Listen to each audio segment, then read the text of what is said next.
మానవుడు అటువంటి మనిషి లేడు, పుట్టడో పుట్టడు కూడా.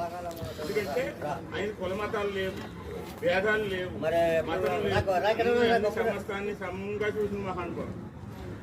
ఆ మహానుభావుడు 10 రోజులు 15 రోజులు కనపడకపోతే నా ఇంటికి వచ్చేసి ఏమైపోయావు పూనాన్ని చేయట్లేదేంటి మా ఇంటికి వచ్చేసి. ఎక్కడ నర్సీపట్నం వెళ్తామని నాటకానికి ఒకటి వెళ్ళగా మొత్తం చేత నాకు కూడా వచ్చింది.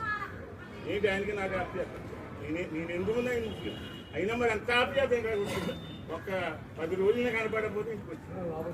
అటువంటి మనిషి పుట్టాడో పుట్టపోడు కూడా. ఒక డైలాగ్